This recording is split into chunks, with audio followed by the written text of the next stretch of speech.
Primeiro, atendendo o convite de Sônia e do grande irmão Alfredo, eles me convidaram para participar desse singelo evento, como disse Sônia, assim, despretensiosamente.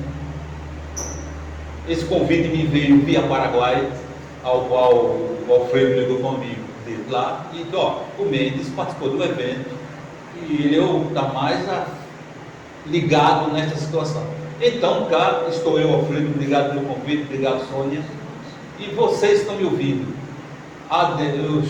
Nós estamos recebendo aqui agora Alexandre Lauzito e Ana Paula. Eles vieram de Recife, da capital, e estão aqui fazendo parte desse evento ao qual nós ficamos muito honrados, junto com o Walter Veríssimo, que está aqui também. O que eu vou falar aqui um pouco é sobre a casuística paraibana e também a casuística que está no mundo todo. Hoje eu tomei por base um país que está chamando a atenção do mundo, que é o Canadá. O Canadá... Fala assim, não. Tá. O Canadá, ele está com uma grande mostra de avistamentos desde os últimos 3 meses para cá. Então, para entender um pouco do que está acontecendo hoje, eu trouxe alguns documentos, algumas reportagens que foi feita lá no passado. Essa uma pequena abertura que eu fiz para simplesmente emoldurar um pouco da reunião que nós temos agora, que é esse 20º encontro de ufologia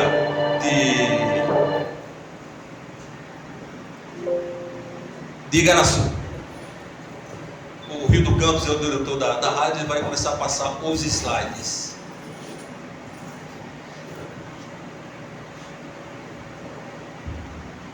Pronto, Rildo?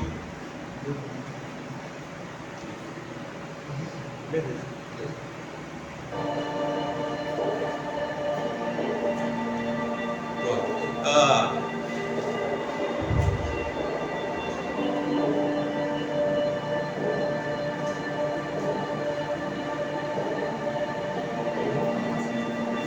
Já, né? Tá. Não está passando. Esse evento foi uma organização de Alfredo e Sônia e teve como base algumas informações. E diante disso, eu tive o prazer de reunir alguns informes para que a gente possa ver aqui o que está acontecendo no mundo todo.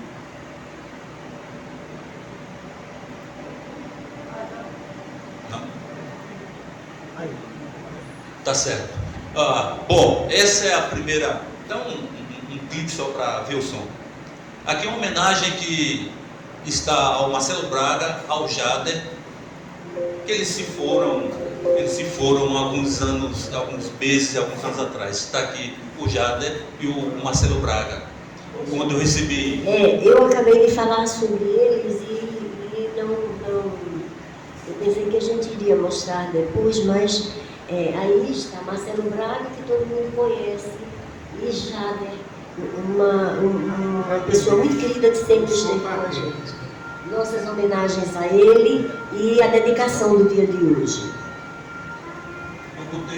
Eu coloquei um pouco do toque de silêncio em forma de homenagem para aquelas pessoas que entendem um pouco o que é o sentimento de perder pessoas amigas e aquelas pessoas que viveram em nosso redor, que se foram drasticamente ou que foram já esperados.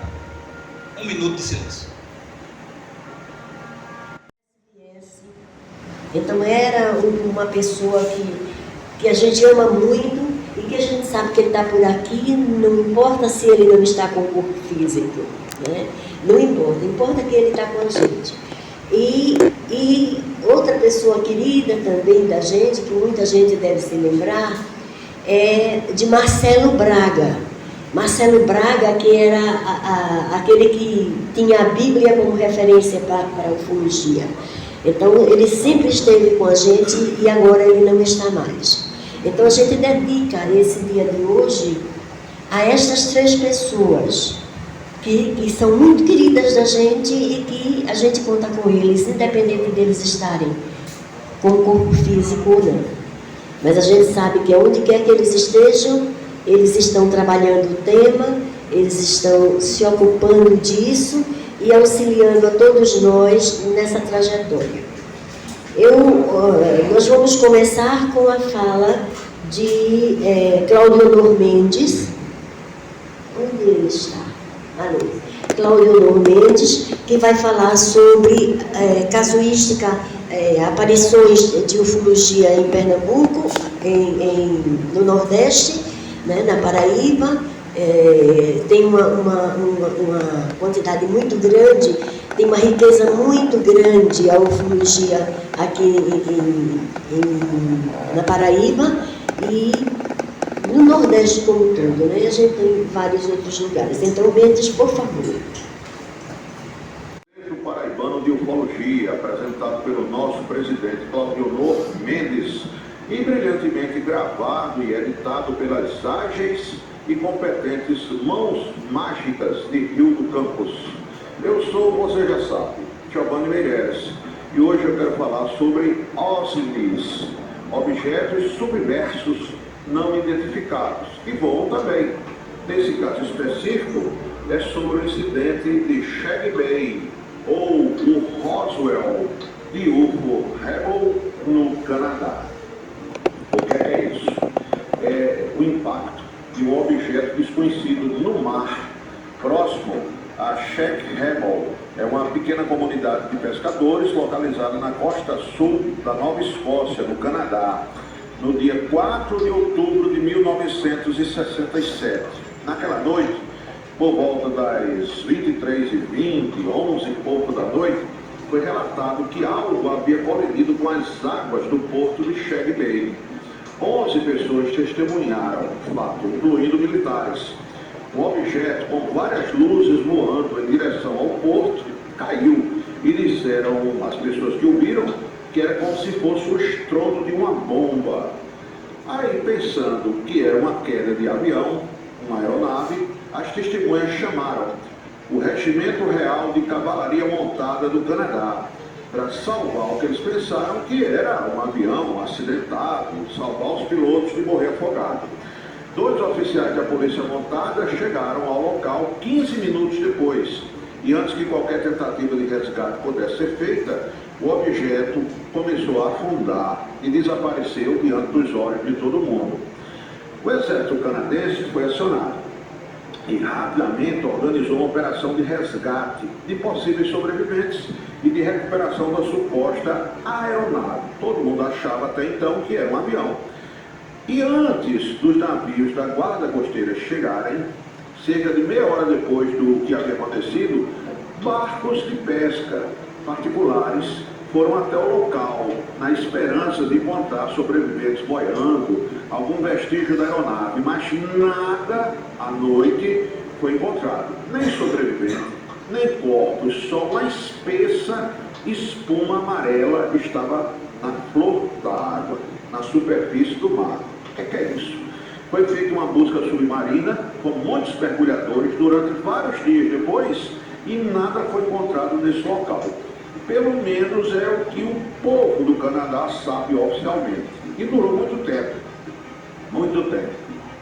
Até que após alguns anos, quando essa história já estava praticamente sendo esquecida por todos, 2 investigadores da MUFON, Mutual UFO Network, Chris Stiles e Doug Letcher, eles ficaram intrigados com a história que houve do Canadá e resolveram pesquisar em Shag Bay o incidente do UFO Rebel, o Roswell, do Canadá. Isso atrás dos detalhes do acontecido. Em 1993, mais de 25 anos depois, porque, como eu disse, foi no dia 4 de outubro de 1967. O Chris Stiles conseguiu o nome original de várias testemunhas através de recortes de jornais da época. E aí depois ele entrevistou essa maioria de testemunhas ainda vivas. Os esforços de Stiles revelaram várias evidências importantíssimas que nunca haviam sido levadas a público. Pois bem, o que é que a MUFON, Mutual UFO Network, descobriu? É que, através dos relatos dos mergulhadores da época e outras testemunhas da Marinha, da Guarda Costeira do Canadá, é que um objeto amarelo que entrou nas águas do Sheikh Rebel, logo depois que afundou, ele não ficou no fundo do mar, ele deixou a área, ele navegou por baixo d'água feito um submarino, vinha voando, mas virou submarino. Daí seu fato de se chamar de OSNI, por debaixo d'água. Andou quilômetros até um outro local próximo a uma base secreta de detecção de submarinos russos por sonar, que a Marinha dos Estados Unidos tinha secretamente no local. Por isso o segredo em torno da história. Após alguns dias de observação militar através de sensores da Marinha e mergulhadores, nada acontecia. O OSNI estava lá parado. Até que resolveram iniciar uma investigação. E foi quando um segundo objeto voador não identificado mergulhou de novo no mar. Dessa vez não foi queda, foi mergulho programado. Ele submergiu e foi detectado pelos sensores da Marinha. E se juntou ao outro, o primeiro OSNI que caiu, que já estava parado no fundo do oceano. Muito estranho. O que é que se acredita? É que o segundo objeto veio prestar socorro, veio prestar assistência técnica ao primeiro, pois é, a oficina dos discos voadores debaixo do mar. Ninguém compreendeu a situação. A Marinha Americana, a Guarda Costeira do Canadá, todos resolveram esperar o que era que os OSNIs iam fazer, iam voar, iam continuar por debaixo d'água, eles tinham que dar um bom sinal de vida. E passaram mais de uma semana monitorando os dois objetos parados, lá no fundo do mar. Aí essa frota toda teve que ser dispersada para investigar uma embarcação russa pertencente à então Frota do Atlântico Norte da antiga União Soviética, na época que era uma república socialista, e que havia acabado esse submarino russo de entrar junto com o navio soviético nas águas do Canadá. Então, as duas naves aproveitaram que a Guarda Costeira do Canadá e a Marinha Americana se afastaram, e aí as duas naves, os dois OSNIs, fizeram um movimento extremamente veloz. Ganharam distância por debaixo d'água das embarcações da Marinha e simplesmente deram um pulo, saltaram de dentro d'água, saíram do mar e dispararam pelo céu. Bem, a maioria das testemunhas, é claro, moradores locais, os próprios militares, os mergulhadores, todos ficaram, ué, o que é que aconteceu? E então, com medo de sofrer represália, receio de perder a própria vida, de perder os empregos, de serem visitados pelos famosos homens de preto, resolveram então acabar ficando calado, né? Ninguém quer receber uma visita dessa. E o objeto nunca foi identificado, nem debaixo d'água, nem quando voou, e foi oficialmente classificado como OVNI inicial, voador, e depois como OSNI, objeto submerso, em documentos do governo do Canadá, só agora revelados. Lembrando que OSNI quer dizer objeto submarino não identificado. É o disco voador que não voa do ar, ele mergulha no mar, num lago, como se fosse um submarino, e continua com origem desconhecida. Ele depois decola, acelera dentro d'água e ganha os céus em alta velocidade. E claro, a MUFON, Mutual UFO Network, todo mundo sabe que é sediada no Canadá, nos Estados Unidos é uma dos maiores investigadores do mundo. As mais antigas investigações são recuperadas sobre queda de UFOs, fenômenos aéreos anômalos em todo o mundo. Eu sou Giovanni Meirelles E esta é a sua Rádio Jampa 1000 graus. Esse foi um relato publicado no nosso canal no YouTube, do Centro Paraibano de Ufologia, e brilhantemente aceito pelo Giovanni Meirelles. Fez uma seleção de vários casos, inclusive esse. E quando eu recebi esse áudio para botar no programa Ufologia Brasil, eu acho que é o número 4, e ele disse: ó, está aí o que eu pude apurar deste caso. Adiante disso, eu também fui atrás de informes e consegui essa primeira, uma só página, eu botei para mostrar o que é esse documento que aconteceu dessa onda do Canadá. Esse é o primeiro, e o meu diretor, Rio do Campos, a mostrar o segundo. Mas são 85 páginas, Lauzito, fora as outras que não foram reveladas ainda. Essa que foi selecionada, senhores, porque de imediato eu fiz a captura e está aqui. Eu vou deixar para quem quiser ter, eu posso mandar por zap para quem quiser esse documento. Eu tenho, para você ter uma ideia do que foi a noção desse caso do Canadá.